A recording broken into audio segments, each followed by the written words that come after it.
Hello friends, welcome to my channel speedy Shiksha. Friends, previous year question paper के अंतर्गत हम RPSC school lecturer के previous year question को solve कर रहे थे, तो जिसमें हमने 40 क्वेश्चन को कंप्लीट किया था। तो आज की इस वीडियो में हम उसके आगे के क्वेश्चन को कंटिन्यू करेंगे। तो फ्रेंड्स, चलिए शुरू करते हैं। क्वेश्चन नंबर 41, स्पेंगलर ने अपने सामाजिक परिवर्तन के सिद्धांत की पुष्टि के लिए विश्व की कितनी सभ्यताओं का अध्ययन किया था? 4, 5, 8 या 10? तो हमारा आंसर होगा ऑप्शन नंबर 3, 8 सभ्यताओं का इन्होंने अध्ययन किया था। तो सामाजिक परिवर्तन के बारे में थोड़ा सा हम जान लेते हैं कि सामाजिक परिवर्तन क्यों और कैसे होता है। यह समाजशास्त्रियों के चिंतन की प्रमुख विषय वस्तु रहा है। क्यों होता है सामाजिक परिवर्तन, कैसे होता है? तो जो समाजशास्त्री थे उनके चिंतन के प्रमुख विषय वस्तु रहा है। अनेक विद्वानों ने अपने अपने मतानुसार सामाजिक परिवर्तन की व्याख्या अपने अपने ढंग से की है और इस तरह कई सिद्धांत निकल कर आए। जैसे सभी विद्वानों ने अपने अपने मत के अनुसार सामाजिक परिवर्तन की व्याख्या की, तो उस हिसाब से कई प्रकार के सिद्धांत निकलकर सामने आए। तो जिसमें कि उद्विकासीय सिद्धांत है सामाजिक परिवर्तन का, चक्रीय सिद्धांत है और संघर्ष सिद्धांत है। तो उद्विकासीय सिद्धांत के बारे में थोड़ा सा जान लेते हैं। थोड़ा तीनों सिद्धांत के बारे में हम जान लेते हैं कि उद्विकासीय सिद्धांत के अंतर्गत जो है अगस्त कॉम्ट जी हैं, मॉर्गन ने जैसा कि समाज के उद्विकास की बात कही थी, तो उसमें जंगली बर्बर सभ्य की बात की थी। और कॉम्ट जी ने जो ये कहा था कि मतलब मानव का मस्तिष्क जो है 3 अवस्थाओं से गुजरता है, थियोलॉजिकल, मेटाफिजिकल, चिंतन की 3 अवस्थाओं की बात इन्होंने की थी। और उसके बाद जो है कार्ल मार्क्स ने इन्होंने भी समाज के उद्विकास की बात की थी। पहले आदिम साम्यवाद था, फिर दासमूलक उसके बाद सामंती समाज, उसके बाद पूंजीवाद। हर्बर्ट स्पेंसर ने आदिम, जंगली और औद्योगिक समाज की बात की थी और इन्होंने कहा था कि सरल से जटिल के क्रम में उद्विकास की प्रक्रिया चलती है। और इमाइल दुर्खीम जी ने भी अपने सामाजिक परिवर्तन से संबंधित उद्विकासीय सिद्धांत दिया था। तो इन्होंने बताया था कि सरल समाज से जटिल समाज में परिवर्तन की बात इन्होंने की थी। और पार्सन्स महोदय ये भी उद्विकासीय सिद्धांत से संबंधित है। सामाजिक परिवर्तन का उद्विकासीय सिद्धांत इन्होंने दिया था। तो जहाँ तक हम लोगों ने email Durkheim, Spencer, Auguste Comte, इन लोगों को तो जानते ही उद्विकासीय सिद्धांत, लेकिन इन पार्सन्स से जीडीसी एग्ज़ाम जो हुआ था 2021 में, तो इनसे इनके उद्विकासीय सिद्धांत से क्वेश्चन बना था। तो अभी हम देखेंगे कि इन्होंने उद्विकास का कौन कौन सा क्रम दिया था। तो जब ये क्वेश्चन बना था तब समझ में आया कि हाँ, इन्होंने भी उद्विकास पे कुछ मतलब फोकस किया है। वैसे तो हम लोग जानते हैं कि पार्सन्स जो है प्रकारवादी हैं, कट्टर प्रकारवादी हैं, संरचनात्मक प्रकारवादी हैं। इनके प्रकारवाद को ही हम लोगों ने पढ़ा होगा, लेकिन इनके उद्विकास के सिद्धांत को बहुत कम ही मतलब जान रहे होंगे। तो आज हम इनके उद्विकासीय क्रम को देखते हैं कि इन्होंने कैसे कैसे, क्योंकि इनसे क्वेश्चन बना था तो इसलिए इम्पॉर्टेंट हो जाते हैं, तो इनको हम थोड़ा सा डिटेल में जानेंगे। तो इन्होंने पार्सन्स ने संचार यानी कम्युनिकेशन को मानव समाज के विकास का दूसरा प्रमुख उद्विकासीय सार्वभौमिक तत्व माना है। कम्युनिकेशन को पार्सन्स ने मानव समाज के विकास का दूसरा प्रमुख उद्विकासीय सार्वभौमिक तत्व माना है। और भाषा संचार का प्रमुख साधन है। ये बताते हैं कि भाषा जो है वो संचार का प्रमुख साधन है। तो इनका कहना है कि आधुनिक समाज उद्विकास के 4 प्रमुख चरणों से गुजरा है। जो हमारा आधुनिक समाज है वह उद्विकास के 4 प्रमुख चरणों से गुजरा है। तो पहला चरण ये बताते हैं निम्नतर आदिम स्तर यानी कि लोअर प्रिमिटिव स्टेज, और दूसरा बताते हैं कि उन्नत आदिम समाज यानी एडवांस प्रिमिटिव सोसाइटी, और तीसरा बताते हैं मध्यवर्ती समाज इंटरमीडिएट सोसाइटी, और चौथा बताते हैं औद्योगिकृत समाज इंडस्ट्रियल सोसाइटी। तो ये क्वेश्चन बना था, इसमें 3 दिया था, निम्न आदिम स्तर, उन्नत आदिम स्तर समाज और मध्यवर्ती समाज, और उसमें दिया था जंगली स्तर। तो और पूछ लिया था जीडीसी एग्ज़ाम में कि इनमें से कौन सा सामाजिक परिवर्तन के अंतर्गत, पार्सन्स के उद्विकास सिद्धांत के अंतर्गत इनमें से कौन सा नहीं है। तो जंगली स्तर उनमें नहीं था। और बाकी इन्होंने बताया है, फिर से एक बार देख लेते हैं कि ये 4 समाज कौन कौन से बताते हैं। निम्नतर आदिम स्तर, लोअर प्रिमिटिव स्टेज, उन्नत आदिम समाज, एडवांस प्रिमिटिव सोसाइटी, मध्यवर्ती समाज, इंटरमीडिएट सोसाइटी और औद्योगिकृत समाज, इंडस्ट्रियलाइज सोसाइटी। तो ये 4 जो है इन्होंने उद्विकासीय क्रम में इन्होंने 4 समाजों की बात की है। तो उसके बाद हम चक्रीय सिद्धांत के बारे में जानेंगे कि चक्रीय सिद्धांत क्या है।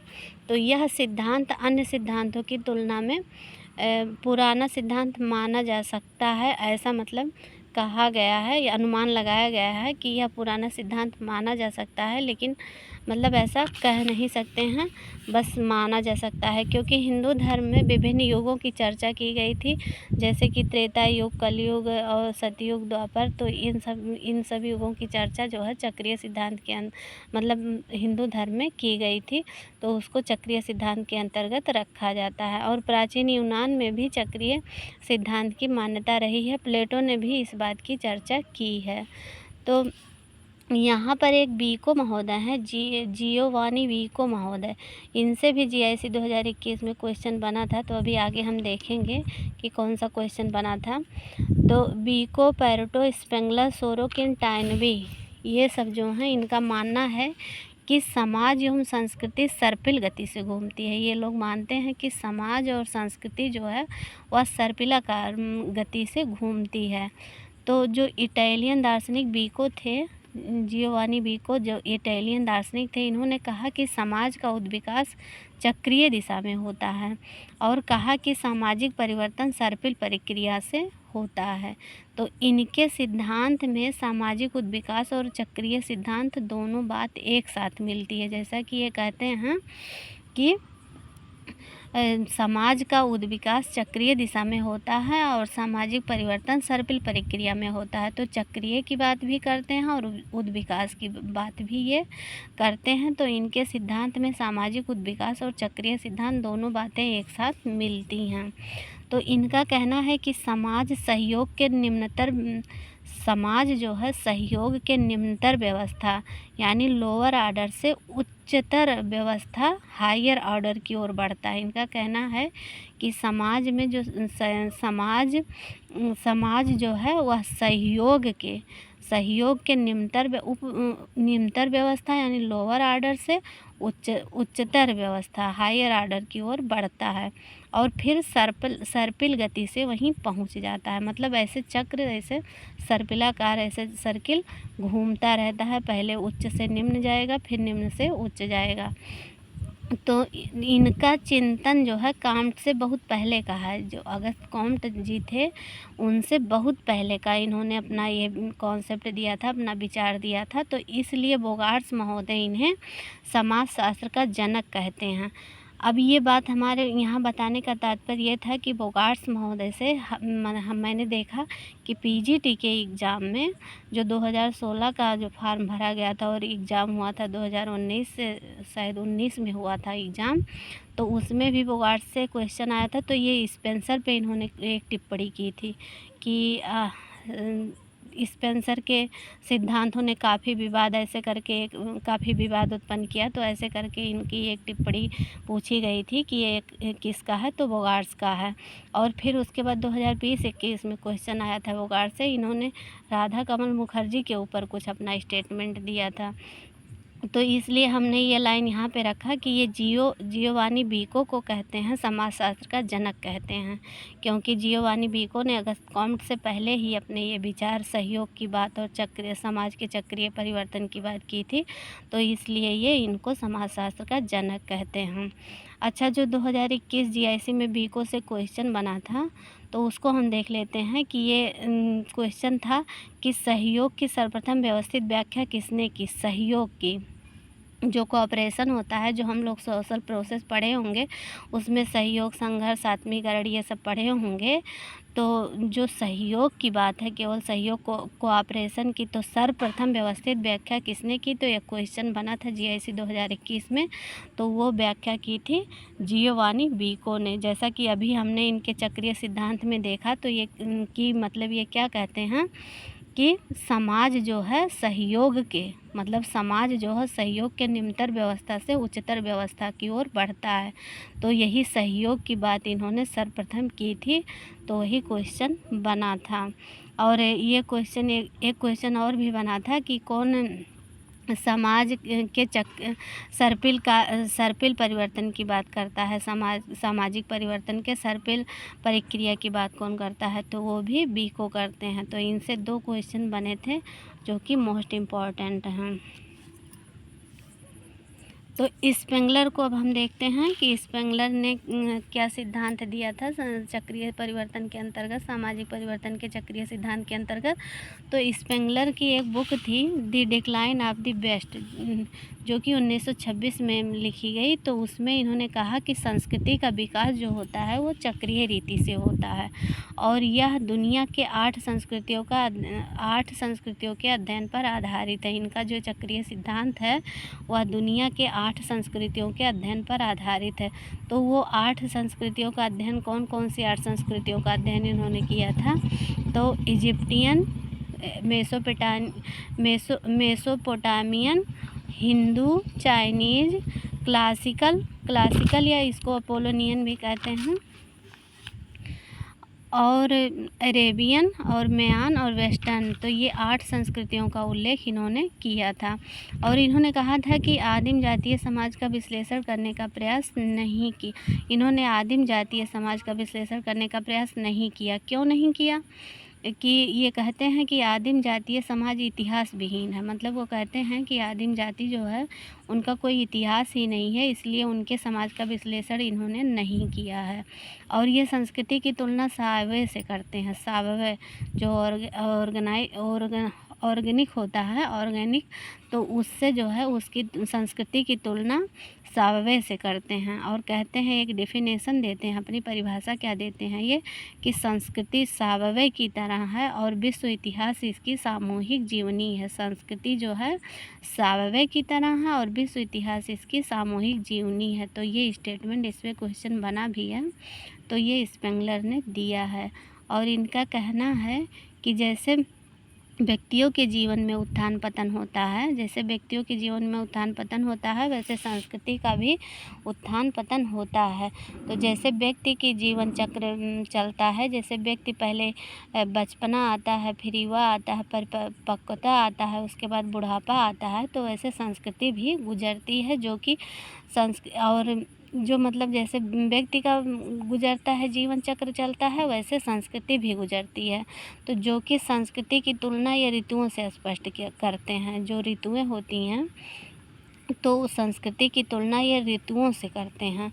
तो जो बसंत ऋतु होता है, पतझड़ होता है, सर्दी, ग्रीष्म, तो उसकी तुलना ये संस्कृति की तुलना उन ऋतुओं से करते हैं।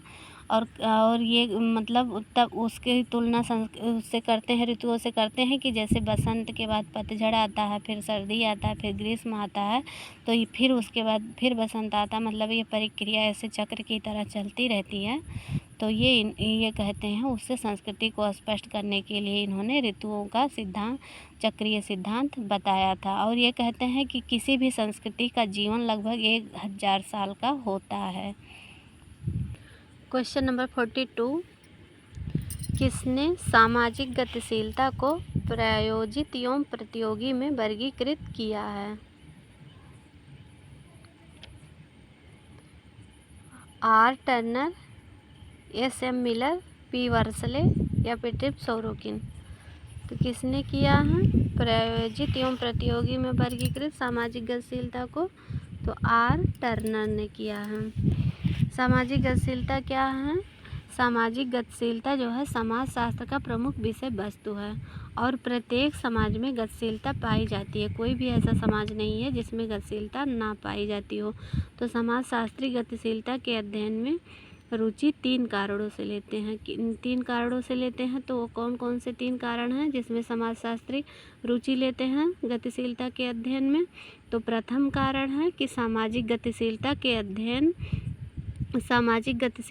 अध्ययन हमें समाज में वर्ग निर्माण एवं वर्ग विघटन की बात बताते हैं, कि प्रथम जो कारण है वो सामाजिक गतिशीलता के अध्ययन से हमें समाज में वर्ग निर्माण एवं वर्ग विघटन की बात का पता चलता है, यानी क्लास फॉर्मेशन एंड डिसोल्यूशन की जानकारी मिलती है।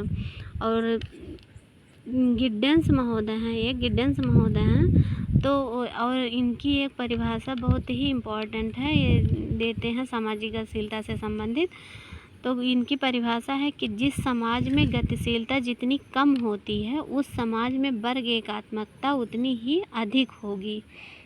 जो ये प्रथम कारण समाजशास्त्रियों ने बताया है कि गतिशीलता के अध्ययन में रुचि जो है इन लोगों ने 3 कारणों से दिखाई। तो प्रथम कारण जो है वर्ग निर्माण एवं वर्ग विघटन की बात करते हैं, तो उसी से संबंधित ये गिड्डेंस महोदय अपनी परिभाषा देते हैं कि जिस समाज में गतिशीलता जितनी कम होती है उस समाज में वर्ग एकात्मकता उतनी ही अधिक होगी। और ऐसे इन्हीं से मिलता जुलता कार्ल मार्क्स भी परिभाषा देते हैं। तो ये दोनों परिभाषाओं से क्वेश्चन बना है, इसलिए देख लीजिए आप लोग। तो कार्ल मार्क्स क्या परिभाषा देते हैं कि अत्यधिक गतिशीलता वर्ग एकात्मकता को कमज़ोर करती है। मतलब जो अत्यधिक गतिशीलता होती है समाज में वो वर्ग एकात्मकता को कमज़ोर करती है। और गिड्डेंस कहते हैं कि जिस समाज में गतिशीलता जितनी कम होगी उस समाज में वर्ग एकात्मकता उतनी ही अधिक होगी। और दूसरा कारण समाजशास्त्री बताते हैं, सामाजिक गतिशीलता के अध्ययन का दूसरा कारण बताते हैं कि किस कारण से किया जाता है कि समाज में व्यक्ति के बनने व बिगड़ने की संभावना कितनी कम है या अधिक है। तो सामाजिक गतिशीलता का अध्ययन करने के लिए समाजशास्त्री दूसरा तर्क यह देते हैं कि समाज में व्यक्ति के बनने व बिगड़ने की संभावना कितनी कम होती है या अधिक होती है। और तीसरा रीज़न ये लोग बताते हैं कि सामाजिक गतिशीलता के अंतर्गत क्यों अध्ययन किया जाता है सामाजिक गतिशीलता का। तीसरा रीज़न देते हैं कि समाज की नई चीज़ों या घटनाओं के प्रति लोगों की प्रतिक्रियाओं का पता चलता है।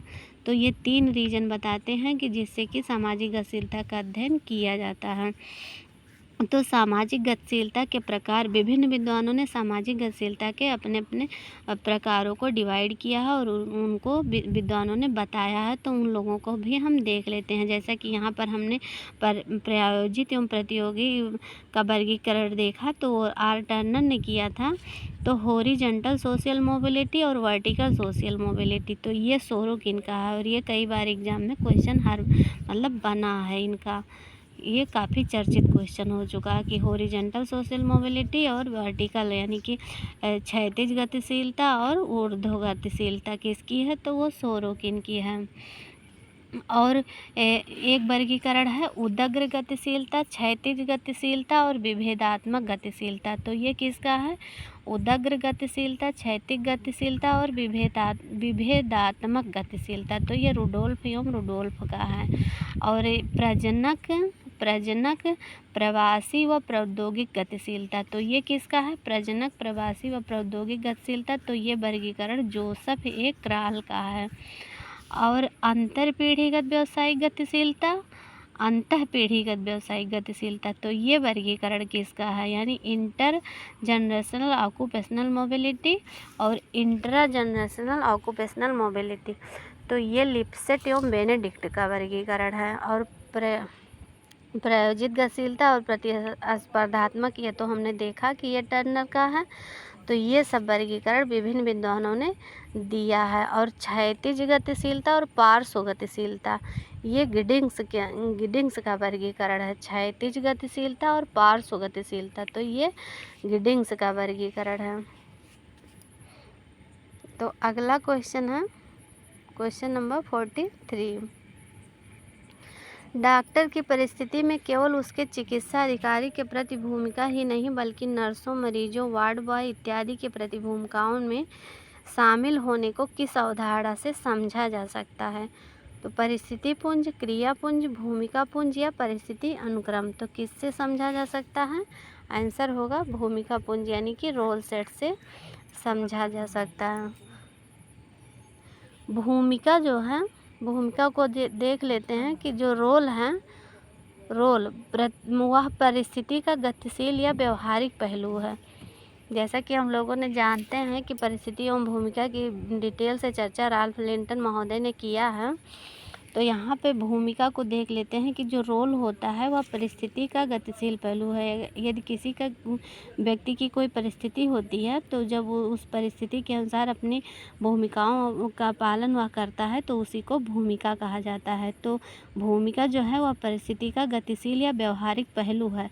परिस्थितियाँ धारण की जाती हैं और भूमिकाएं निभाई जाती हैं। परिस्थितियाँ जो होती हैं वो धारण की जाती हैं और जबकि भूमिकाएं जो हैं वो निभाई जाती हैं। तो इससे संबंधित परिभाषा दिए हैं एक विद्वान डंकन मिचेल महोदय हैं। डंकन मिचेल तो वो भूमिका से संबंधित परिभाषा देते हैं कि सामाजिक भूमिका सामाजिक स्थिति से जुड़ा व्यवहार है। डंकन मिचेल क्या कहते हैं कि सामाजिक भूमिका सामाजिक स्थिति से जुड़ा व्यवहार है। और किम्बाल यंग महोदय भूमिका से संबंधित परिभाषा देते हैं कि व्यक्ति जो कार्य करता व करवाता है उसे भूमिका कहते हैं। व्यक्ति जो कार्य करता व करवाता है उसे भूमिका कहते हैं। तो ये परिभाषा भूमिका से संबंधित किम्बाल यंग महोदय ने दिया है। तो अब भूमिका पुंज के बारे में हम देख लेते हैं कि जो रोल सेट है वो रॉबर्ट मर्टन का कॉन्सेप्ट है। तो ये बताते हैं कि एक व्यक्ति अपनी परिस्थिति से संबंधित विभिन्न परिस्थितियों को धारण करने वाले व्यक्तियों के साथ अलग अलग प्रकार की भूमिका जो निभाता है। एक जो व्यक्ति होता है उसको जो वो परिस्थिति मिली रहती है तो उससे संबंधित परिस्थितियों को धारण करने के बाद वह जो अलग अलग जो कई परिस्थितियों को धारण करने वाले व्यक्तियों के साथ अलग अलग प्रकार की भूमिका जो निभाता है वही उसकी संपूर्णता को ही भूमिका प्रतिमान कहते हैं। भूमिका प्रतिमान कहते हैं उसे, या रोल सेट कहते हैं, या भूमिका पुंज भी उसी को ही कहते हैं। इंग्लिश में रोल सेट ही देखना है। तो उदाहरण के रूप में एक डॉक्टर होने के नाते दूसरे डॉक्टरों से, नर्सों से, मरीजों से, एक चिकित्सा अधिकारी से भिन्न भिन्न प्रकार की भूमिका निभाता है उसे ही रोल सेट कहते हैं। तो सहचारी भूमिका भी एक है, इसे भी हम देख लेते हैं। सेम इसी से मिलता जुलता सहचारी भूमिका है जिसे इंग्लिश में एसोसिएटेड रोल्स कहते हैं। तो ये भी अवधारणा जो है रॉबर्ट मर्टन की है। तो सहचारी भूमिका जो है वो क्या है, एक ही परिस्थिति से जुड़ी हुई कई भूमिकाएं होती हैं और ये भूमिकाएं जो हैं प्रत्येक परिस्थिति के साथ सहचारी रूप में काम करती हैं। एक परिस्थिति होती है उसी से जुड़ी कई भूमिकाएं होती हैं और ये भूमिकाएं जो हैं प्रत्येक स्थिति के साथ सहचारी रूप से काम करती हैं। तो जैसे एक चिकित्सक को अपनी भूमिका को पूरा करने के लिए कंपाउंडर, नर्स, वार्ड बॉय, तकनीशियन चाहिए। जैसे कोई चिकित्सक है, अगर उसको अपनी चिकित्सा से संबंधित कोई काम को संपन्न करना है, पूरा करना है, तो उसके लिए कंपाउंडर की ज़रूरत पड़ेगी, उसको नर्स की ज़रूरत पड़ेगी, वार्ड बॉय की ज़रूरत पड़ेगी, टेक्नीशियन की ज़रूरत पड़ेगी। कि जैसे मतलब उसके अभाव में वह चिकित्सक अपना काम पूरा नहीं कर पाएगा। तो जैसे अगर चिकित्सक को ऑपरेशन करना है, किसी व्यक्ति का ऑपरेशन करना है, तो वह ऑपरेशन के दौरान जो है उसके साथ नर्स भी रहेंगे, कंपाउंडर भी रहेंगे, वार्ड बॉय भी रहेंगे, टेक्नीशियन भी वहाँ पर मौजूद रहेंगे, क्योंकि सबकी ज़रूरत वहाँ पे पड़ेगी, तभी वह ऑपरेशन जो है उसका सफल होगा। तो जब इस तरीके से लोग अपनी अपनी भूमिकाओं को निर्वहन करते हैं, एक साथ में रह के किसी काम को सफल बनाते हैं, तो इसे पूरक भूमिकाएं कहते हैं, यानी एसोसिएटेड रोल कहते हैं। तो ये भी कॉन्सेप्ट रॉबर्ट मर्टन का है। हमारा अगला क्वेश्चन है,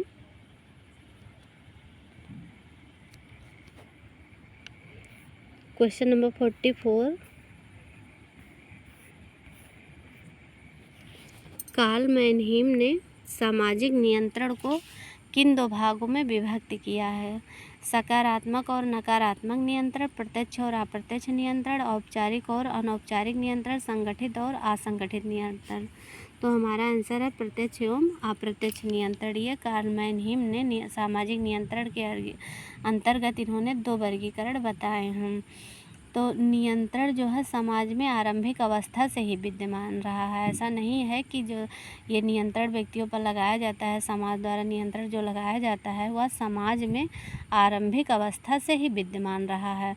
और नियंत्रण द्वारा सामाजिक व्यवस्था बनी रहती है। अगर ये सामाजिक नियंत्रण ना रहे तो सामाजिक व्यवस्था बनी नहीं रहेगी, अस्त व्यस्त हो जाएगी। तो इसलिए सामाजिक नियंत्रण ज़रूरी है। तो इस संबंध में एक लैंडिस महोदय हैं, वो ये स्टेटमेंट देते हैं कि मानव नियंत्रण के कारण ही मानव है। इस पे क्वेश्चन बना है कि मानव नियंत्रण के कारण ही मानव है। तो ये स्टेटमेंट पीएच लैंडिस का है। तो सामाजिक नियंत्रण की व्यवस्थित व्याख्या, जैसा हम लोगों ने पढ़ा होगा कि व्यवस्थित उल्लेख जो है वो अमेरिकन समाजशास्त्री E.A. रास द्वारा 1901 में इनकी पुस्तक प्रकाशित हुई थी। द सोशल कंट्रोल प्रकाशित हुई थी इनकी पुस्तक 1901 में। तो उसमें इन्होंने सामाजिक नियंत्रण संबंधित व्यवस्थित उल्लेख किया था सर्वप्रथम रास ने, E.A. रास ने। और 1902 में चार्ल्स कूले ने अपनी पुस्तक human nature and the social order में दिया था। ये पुस्तक का नाम PGT 2019 के 19-20 के एग्ज़ाम में ये पुस्तक पूछी गई थी कि human nature and the social order पुस्तक किसकी है, तो चार्ल्स कूले की है। और इन्होंने 1902 में इसमें जो है सामाजिक नियंत्रण का अपना सिद्धांत दिया था। तो सामाजिक नियंत्रण से संबंधित रास महोदय एक स्टेटमेंट देते हैं और इनको सामाजिक नियंत्रण का जनक भी कहा जाता है। रास को, ये रास को सामाजिक नियंत्रण का जनक कहा जाता है। और ये सामाजिक नियंत्रण की परिभाषा देते हैं कि सामाजिक नियंत्रण का तात्पर्य उन शक्तियों से है जिसके द्वारा समुदाय व्यक्ति को अपने अनुरूप बनाता है। तो ये स्टेटमेंट जो है रास महोदय देते हैं।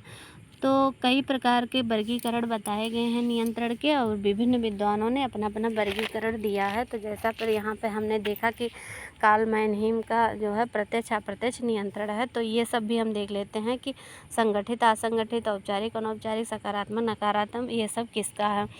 तो चेतन नियंत्रण यानी कॉन्शियस कंट्रोल और अनकॉन्शियस कंट्रोल यानी अचेतन नियंत्रण, तो ये किसका है, ये कूले एवं बर्नार्ड महोदय ने दिया है। और सकारात्मक नियंत्रण नकारात्मक नियंत्रण, तो ये किम्बाल यंग ने दिया है। और अपनी किस पुस्तक में, तो हैंडबुक ऑफ सोशल साइकोलॉजी जो 1954 में प्रकाशित हुई थी। हैंडबुक ऑफ सोशल साइकोलॉजी 1954 में, तो वो किम्बाल यंग महोदय ने उसमें सकारात्मक नियंत्रण नकारात्मक नियंत्रण की बात की थी। और संगठित नियंत्रण, असंगठित नियंत्रण और सहज नियंत्रण यानी ऑर्गेनाइज्ड कंट्रोल, अनऑर्गेनाइज्ड कंट्रोल और सहज नियंत्रण यानी कि ऑटोमेटिक कंट्रोल। तो ये 3 प्रकार के कंट्रोल की बात गुरविच एवं मूर महोदय करते हैं। गुरविच एवं मूर महोदय संगठित नियंत्रण, असंगठित नियंत्रण और सहज नियंत्रण, ये 3 प्रकार के नियंत्रण जो है गुरविच एवं मूर महोदय बताते हैं। और अपनी पुस्तक 20th सेंचुरी ऑफ सोशियोलॉजी 1945, तो इस बुक में ये 3 प्रकार के वर्गीकरण को बताते हैं। और सत्तावादी नियंत्रण और लोकतांत्रिक नियंत्रण, सत्तावादी नियंत्रण अथॉरिटी कंट्रोल और डेमोक्रेटिक कंट्रोल, लोकतांत्रिक नियंत्रण, तो ये जो है लेपियर महोदय एक हैं, उनका वर्गीकरण है। और इनकी भी पुस्तक का नाम थ्योरी ऑफ सोशल कंट्रोल है, जैसा कि रॉस की पुस्तक का नाम सोशल कंट्रोल है और इनकी भी पुस्तक का नाम थ्योरी ऑफ सोशल कंट्रोल है। तो उसमें ये अथॉरिटी कंट्रोल और डेमोक्रेटिक कंट्रोल की बात करते हैं, सत्तावादी नियंत्रण और लोकतांत्रिक नियंत्रण की बात करते हैं।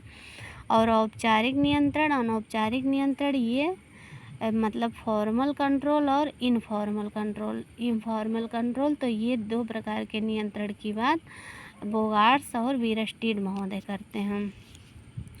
और आग्रहपरक नियंत्रण और बाध्यतापरक नियंत्रण, ये मोस्ट इम्पॉर्टेंट है क्योंकि ये वर्गीकरण वेस्टरमार्क का है। तो सारे वर्गीकरण से तो क्वेश्चन बना है, पर अभी तक इस वर्गीकरण का क्वेश्चन शायद नहीं बना है, तो ये बहुत इम्पॉर्टेंट है। आग्रहपरक नियंत्रण और बाध्यतापरक नियंत्रण, तो ये वर्गीकरण वेस्टरमार्क महोदय ने दिया है। और पुरस्कार अभिमुख नियंत्रण और दंडाभिमुख नियंत्रण, ये 2 वर्गीकरण गिडिंग्स महोदय ने दिया है कि पुरस्कार अभिमुख नियंत्रण और दंडाभिमुख नियंत्रण, ये गिडिंग्स महोदय का वर्गीकरण है। समूह संबंधी नियंत्रण और संस्था संबंधी नियंत्रण, ये फीचर महोदय ने दिया है। संवेदनशील नियंत्रण और असंवेदनशील नियंत्रण, तो यस बर्नार्ड ने दिया है। पुरस्कार एवं दंड संबंधी नियंत्रण और अभिमत एवं अनुकरण संबंधी नियंत्रण, तो ये ईसी हेज महोदय ने दिया है। पुरस्कार एवं दंड संबंधी नियंत्रण, अभिमत एवं अनुकरण संबंधी नियंत्रण, तो ईसी हेज महोदय ने दिया है।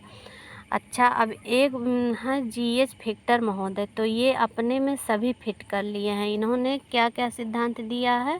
सकारात्मक नियंत्रण, नकारात्मक नियंत्रण, औपचारिक नियंत्रण, अनौपचारिक नियंत्रण, सामूहिक एवं संस्थागत नियंत्रण, तो ये जो है ये 3 प्रकार का वर्गीकरण जीएच फिक्टर महोदय ने दिया है, यानी कि इन्होंने सबके नियंत्रण को अपने में ही फिट कर लिया है। हमारा अगला क्वेश्चन है question number 45। The post modern condition पुस्तक किसने लिखी है? तो जेएफ लियोटार्ड महोदय ने लिखी है। Question number 46। गोत्र एवं झुंड किसका उदाहरण है? किस प्रकार के समाज के उदाहरण है गोत्र एवं झुंड? जटिल समाज के, बहुखंडीय सरल समाज के, सरल समाज के, या मिश्रित बहुखंडीय समाज के? तो सरल समाज के ये उदाहरण हैं। गोत्र एवं झुंड जो हैं ये सरल समाज के उदाहरण हैं।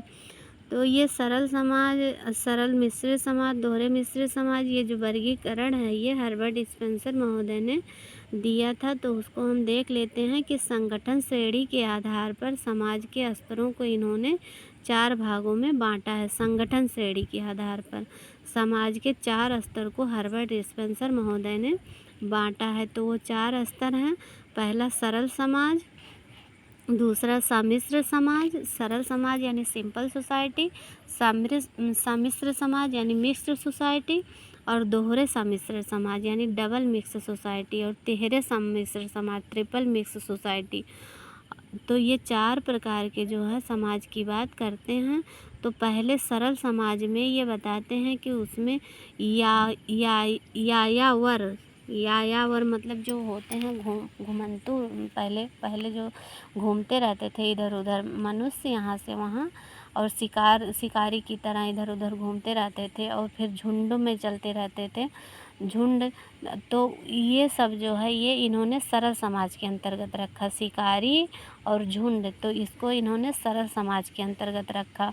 और सम्मिश्र समाज के अंतर्गत ये वंश, कुल या वंश को बताते हैं। सम्मिश्र समाज के अंतर्गत कुल या वंश की बात करते हैं। और दोहरे सम्मिश्र समाज के अंतर्गत ये गोत्र व क्लान, मतलब क्लान जिसे इंग्लिश में कहते हैं। तो दोहरे सम्मिश्र समाज के अंतर्गत ये गोत्र को बताते हैं। और तिहरे सम्मिश्र समाज के अंतर्गत ये राज्य व राष्ट्र को बताते हैं। तो यहाँ पे जो है ये जो झुंड तो है, झुंड तो सरल समाज का वर्गीकरण है। झुंड जो है इन्होंने सरल समाज के अंतर्गत बताया है। झुंड को बताया है, शिकारी बताया है, और यायावर बताया है, जो मतलब इधर उधर घूमते रहते थे, तो सरल समाज में सबसे पहले। लेकिन जो ये इन्होंने गोत्र की बात की है, ये दोहरे सम्मिश्र समाज के अंतर्गत ये बताते हैं गोत्र की बात।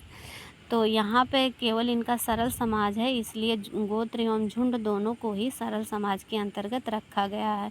क्योंकि ये वर्गीकरण सरल समाज, सम्मिश्र सरल समाज, ये सब मतलब सरल समाज के ही अंतर्गत आएंगे। तो ऑप्शन में जो सरल समाज है, तो गोत्र एवं झुंड दोनों ही सरल समाज के अंतर्गत, इसलिए इसको माना गया है।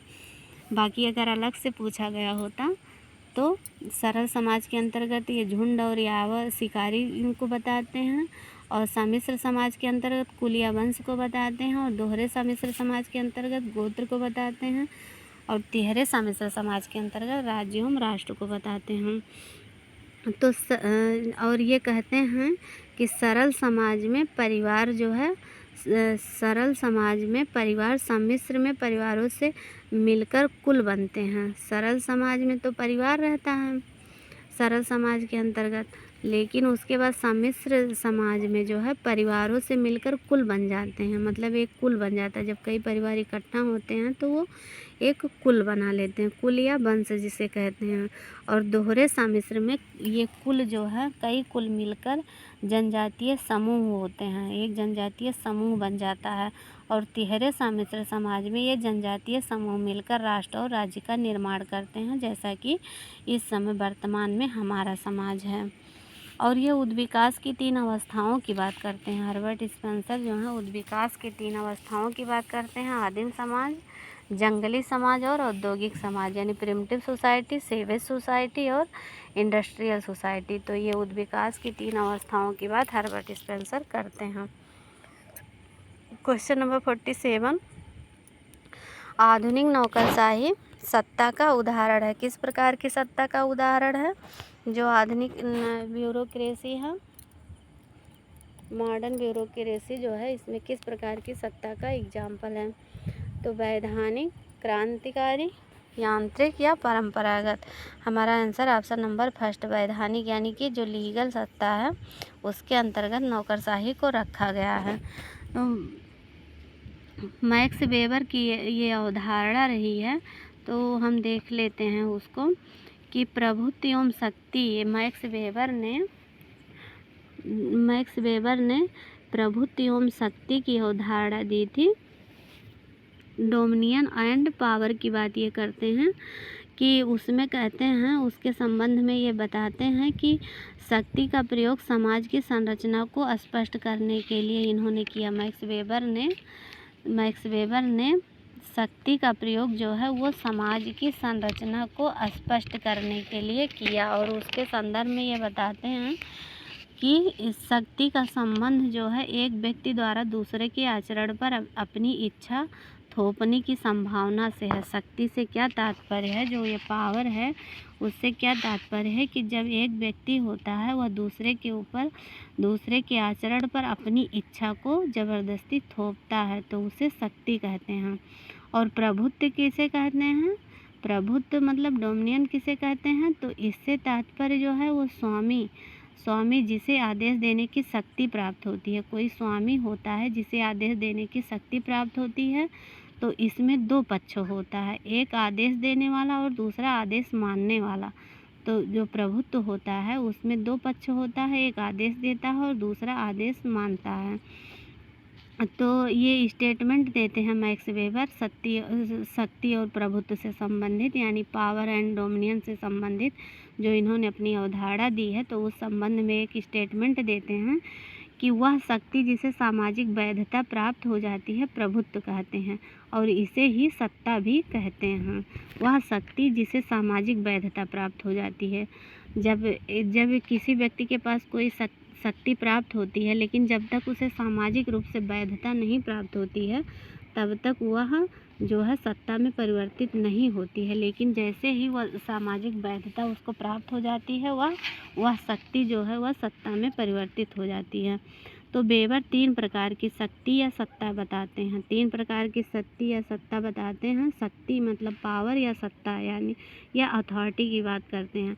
तो करिश्माई या चमत्कारिक शक्ति या सत्ता, जैसा कि हम लोगों ने इनका पढ़ा होगा, 3 प्रकार की सत्ता की बात करते हैं। ये करिश्माई या करिश्मेटिक या जिसे चमत्कारिक सत्ता कहते हैं। तो इसके अंतर्गत जैसे कोई एक व्यक्ति होता है तो वो अपनी बातों की कुशलता से या उसमें कुछ ऐसे आकर्षण व्यक्तित्व होते हैं कि जो उसमें अपने पीछे अनुयायी बनाने की क्षमता रखता है, अपनी बातों से प्रभावित कर लेता है। लोग उसका मतलब उसकी व्यवहार, उसकी बातों को फॉलो करने लगते हैं।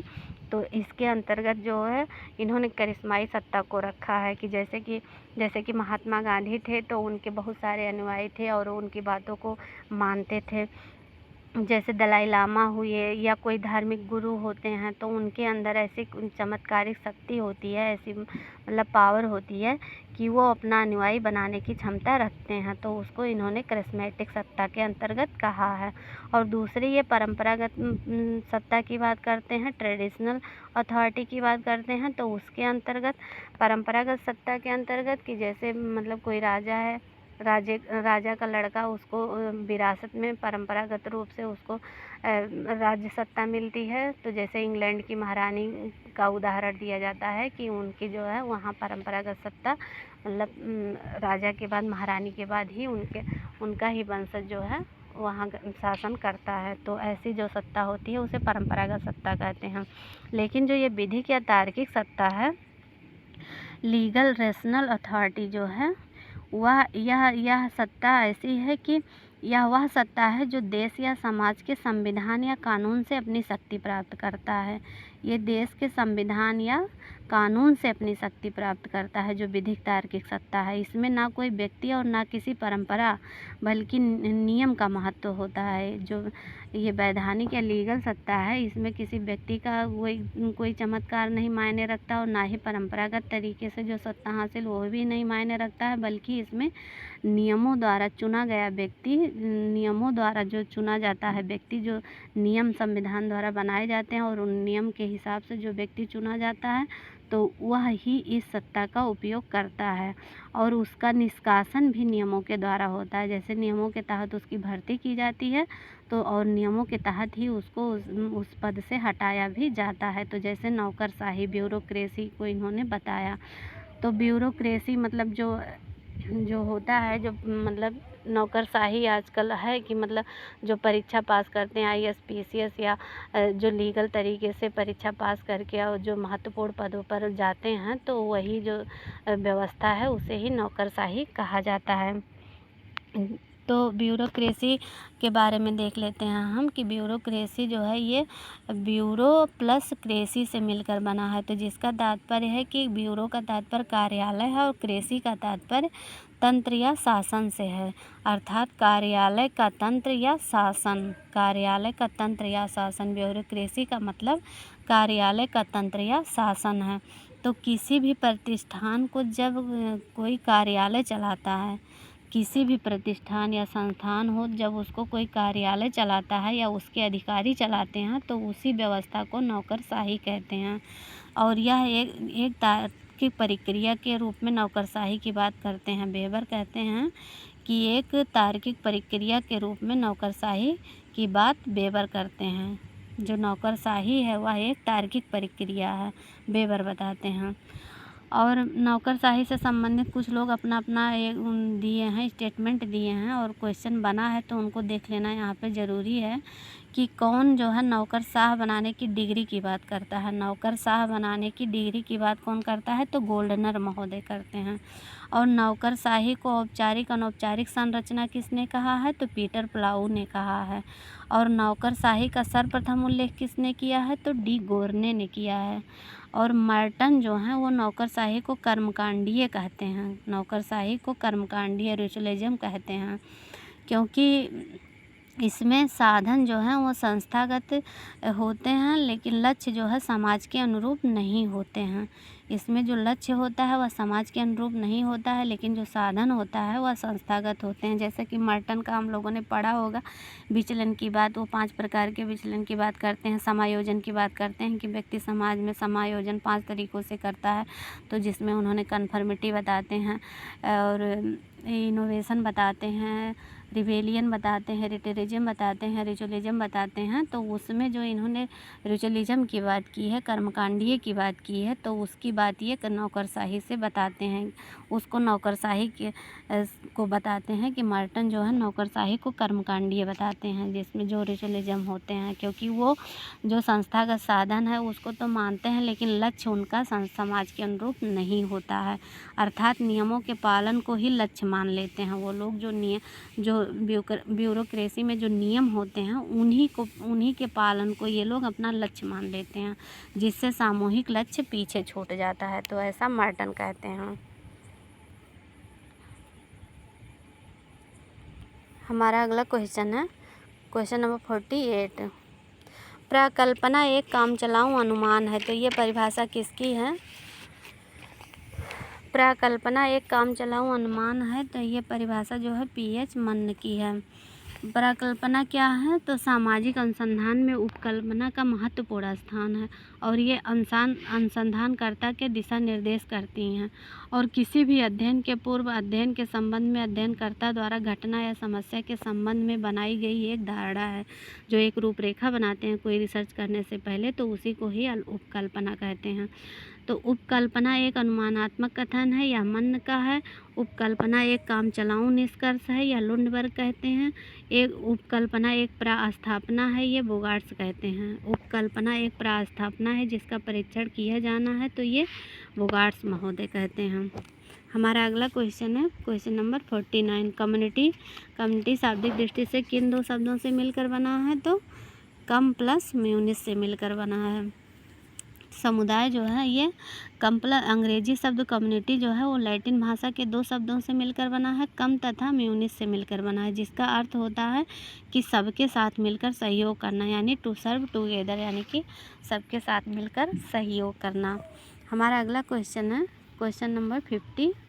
रुथ बेनेडिक्ट ने किस जनजाति के लोगों की संस्कृति का अध्ययन किया है? तो ये प्यूबलो जो जनजाति है उसकी संस्कृति का अध्ययन किया है।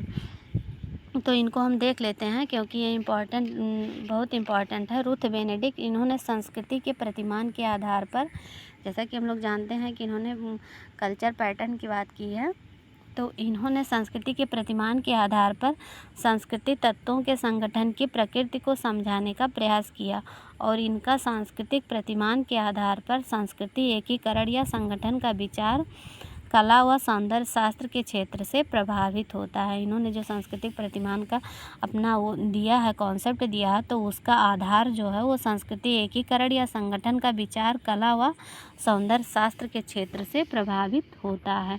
और इन्होंने कहा कि संस्कृति में संगठन प्रत्येक संस्कृति में निहित एक अंदरूनी प्रवृत्ति का फल है।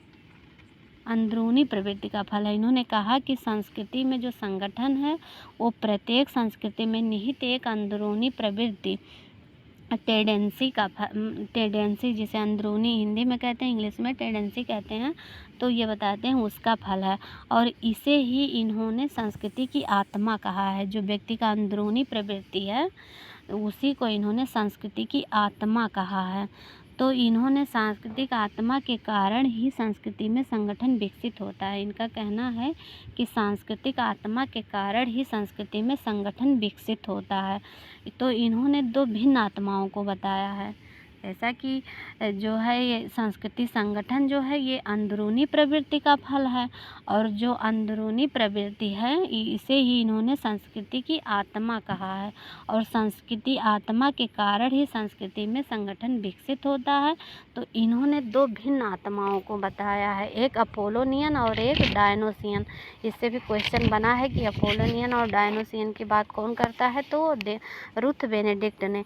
तो अपोलोनियन क्या है इसको देख लेते हैं कि ये ग्रीक लोग इस शब्द का प्रयोग सूर्य के लिए करते हैं। जो सूर्य देवता थे, तो ग्रीक के जो निवासी थे वो लोग अपोलोनियन जो है उसका प्रयोग, इस शब्द का प्रयोग सूर्य देवता के लिए करते थे, जो कि कृपालु तथा सुखदायक देवता का प्रतीक था। मतलब जो कृपा करने वाले थे और सुखदायी देवता थे, तो उसका प्रतीक था ये अपोलोनियन।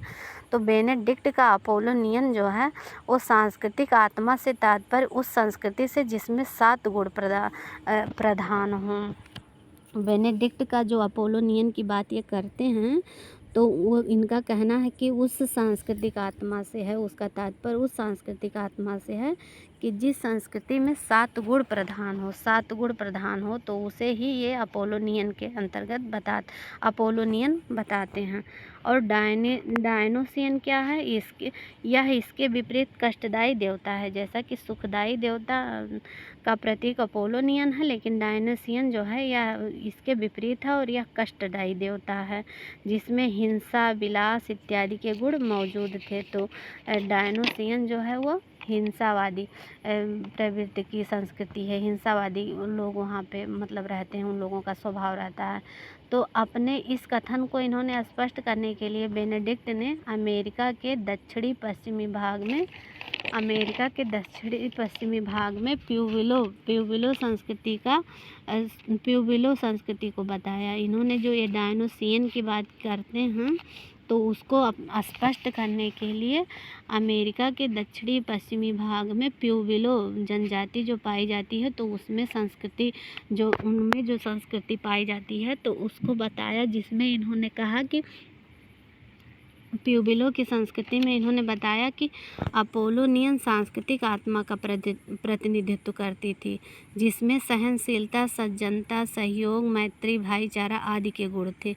जब इन्होंने अपने इस अपोलोनियन और डायनोसियन की बात को स्पष्ट करने के लिए अमेरिका के दक्षिणी पश्चिमी भाग में प्यूबिलो जनजाति की संस्कृति का अध्ययन किया, तो उसमें बताया कि उसमें जो अपोलोनियन था वह सांस्कृतिक आत्मा का प्रतिनिधित्व करती थी और जिसमें सहनशीलता, सज्जनता, सहयोग, मैत्री और भाईचारा आदि के गुण पाए जाते थे। प्यूबिलो जनजाति में अपोलोनियन संस्कृति पाई जाती थी, जिसमें सहयोग, सज्जनता, मैत्री, भाईचारा आदि पाया जाता था।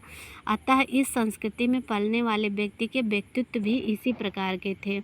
ऐसी वहाँ की संस्कृति थी, तो ऐसे वहाँ के जो लोग थे तो उनके अंदर भी ऐसे गुण मौजूद थे जो एक दूसरे की मदद करते थे और जो अच्छे विचार के थे, अच्छे व्यक्तित्व के थे।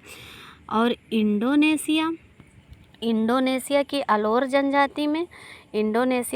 जनजाति में डायनोसियन संस्कृति आत्मा के गुण थे, जहाँ की प्यूबिलो जनजाति में जो दक्षिणी पश्चिमी अमेरिका का भाग था वहाँ पर अपोलोनियन सांस्कृतिक आत्मा मौजूद थी, तो उसी संस्कृति के हिसाब से वहाँ के व्यक्तियों के भी गुण थे। और यहाँ पे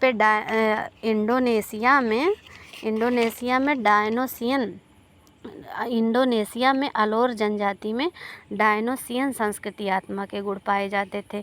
अतः उनमें अविश्वास, प्रतिद्वंद्विता, अधर्म आदि की भावनाएं पाई जाती थी और एक दूसरे पर धाक जमाने के प्रयास में हमेशा वो लोग रहते थे और धन एकत्रित करने में तत्पर रहते थे, जिससे कि वो दूसरे का शोषण करते थे और पारस्परिक असुरक्षा की भावना उनमें पाई जाती थी।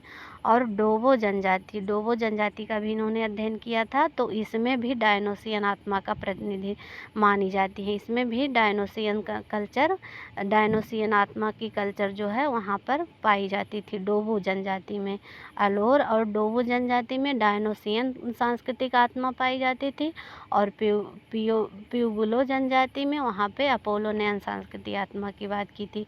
तो इन 3 प्रमुख जनजातियों का उल्लेख इन्होंने अपनी पुस्तक पैटर्न्स ऑफ कल्चर में किया था। तो एक जनजाति के बारे में यहाँ पे पूछा गया है, लेकिन उसको भी जान लेते हैं, अलोर जनजाति और डोबो जनजाति, इसका भी अध्ययन इन्होंने किया है।